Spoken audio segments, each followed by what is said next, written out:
Dead Man is a film that was written and directed by Jim Jarmusch, released in cinemas in 1995. It has been described as a psychedelic western, and throughout the years it has gained a cult audience who have pondered its meaning. In this video, I will reveal the true meaning of Dead Man. On the surface, Dead Man tells the story of William Blake. Blake travels to a remote town of Machine for an accounting job, only to find out the company is no longer looking. He befriends a prostitute who takes him back to her place, and she shows him her flower collection. Her ex-boyfriend makes an unannounced visit, and after being acquainted, Blake makes a hasty getaway out of town. Nobody, an American Indian, finds the dire Blake, and unable to dislodge the bullet from him, he realizes Blake's predicament. Stupid fucking white man. He decides to take Blake on a journey across America to the Pacific Ocean, so the soon-to-be dead man's soul can be cleansed through a ship burial.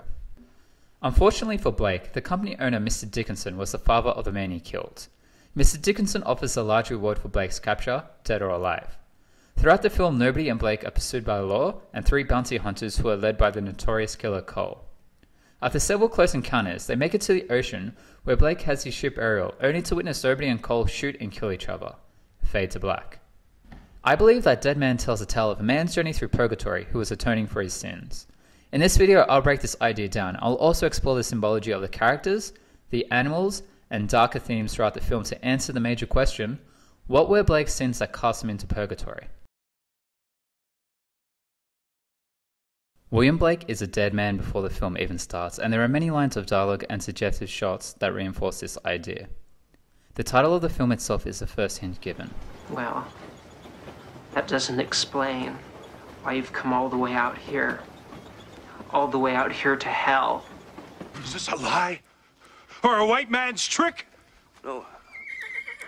I'm William Blake. And you are a dead man. Blake's train ride to the town of Machine is the start of his hellish descent into Purgatory. The train fireman is reminiscent of Charon, the ferryman of Hades who carried the souls of the newly deceased into the world of the dead. When Blake reaches the factory, he is mostly ignored by the lost souls being punished through hard labor, and the manager and bookkeeper of these souls openly mock him. Mr Dickinson, surrounded by death and money, appears supernaturally much like the devil would. When Blake escapes Machine on a stolen horse, Mr Dickinson places a high priority on his recapture. Bring everybody in. I want that bastard's head. And make sure you include a full description of my pinto.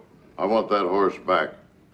Not only that, but he stole a very spirited and valuable horse, a beautiful young pinto that belonged to my personal family stable. Note how he refers to the horse as spirited. Throughout the film, there are many instances of a horse reacting with a mutter or a whine when there is a mention of death or a killing committed on screen.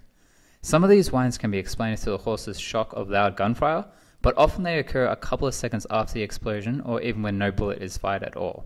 I'm gonna have to kill somebody now.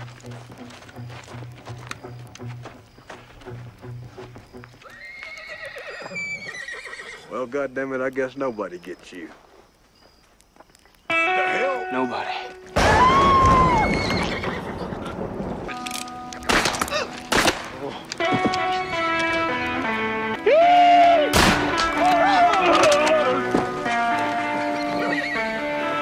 Fuck me.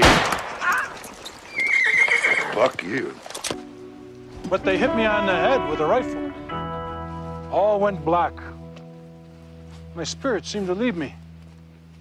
I was then taken east. In this film, a horse represents a person's soul. The devilish Mr Dickinson wants the soul back for himself, while nobody wants to guide Blake and his soul safely to the ocean. At the start of the film, we can see the value of Blake's soul.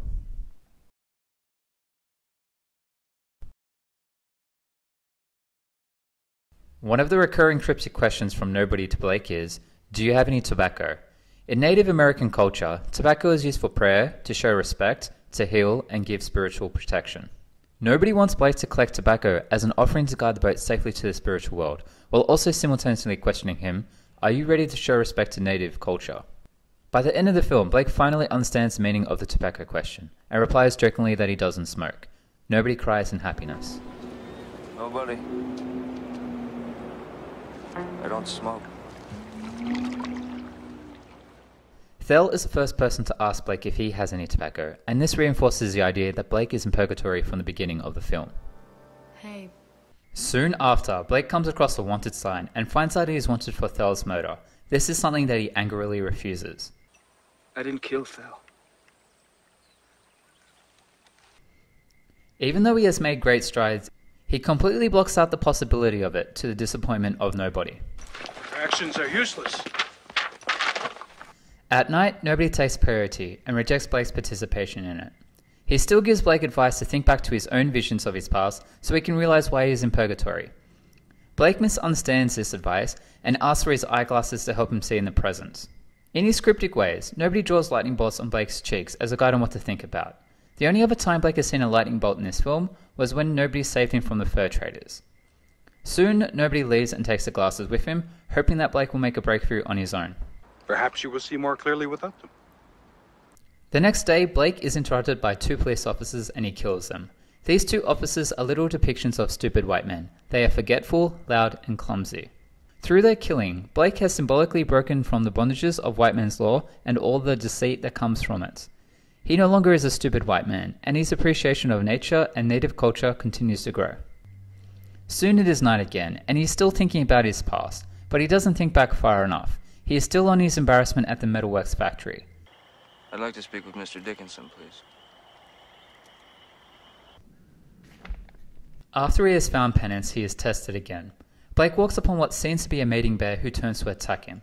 He tries to shoot his gun, but by an act of God it doesn't fire. It turns out the bear is nobody, and Blake has failed this test. This test once again had him interrupting 2 lovers, and his instinct was still to fire his gun. Nobody's girlfriend berates him, and the next day he's woken up and called a liar by nobody. He also spectacularly fails the tobacco question. Do you have any tobacco? No. I traded it. For what? I'm not telling. Liar. This is the last time we see the fur trader's horse. Perhaps this is a punishment for failing the test. At the missionary outpost, nobody asks. I see you've acquired a new weapon. Oh, yes. A Winchester. Here. Take it. No. No, really. Take it. I took it off a dead white man. Did William Blake kill this white man? Yes. William Blake killed the white man.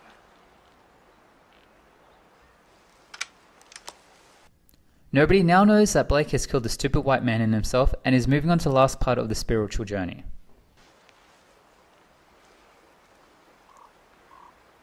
We need a canoe. In the trading post, Blake kills the lying missionary. In this act, he is permanently broken from the racism, the lies, and the intolerant white man's religion. His spirit has been freed, and this is further backed up with nobody's line.